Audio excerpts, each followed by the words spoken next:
ఇవన్నీ ఏంటంటే మీకు తెలుసు, దేవుడు ఇచ్చిన ఆత్మఫలాలు సంతోషము, సమాధానము, దీర్ఘశాంతము, ఆశా నిగ్రహము, దయాలత్వము, మంచితనం అని ఈ 9 వరాలు ఇచ్చాడు. కానీ ఈ 9 వరాలు మన వాళ్ళు ఉపయోగించుకుంటున్నారనేది మనం తెలుసుకోవాలి.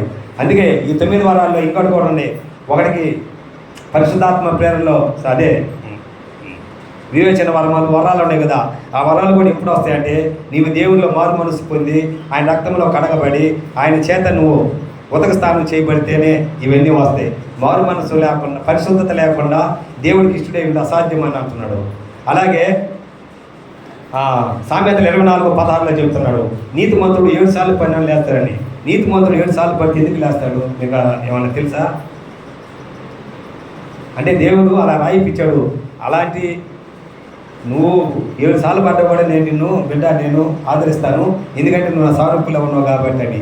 కానీ మనం ఏం చేస్తున్నాం అంటే విశ్వాసహితమైన ప్రార్థన రోగిని స్వస్థపరుస్తుందని చెప్పాడు.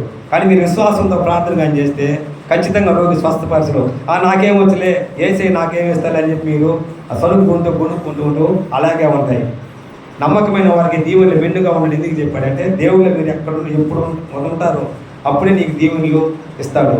దేవుడు తన పరిశుద్ధ వాక్యము దీవించి ఆశీర్వదించుగాక. మరి ముఖ్యంగా గిద్యోన్ మినిస్ట్రీకి, మరి సంతోష్ అయ్య గారికి, వాళ్ళ టీంకి, వచ్చిన ప్రజలకు పేరు పేరున వందనాలు. హల్లెలూయా, హల్లెలూయా, అందరికీ వందనాలు.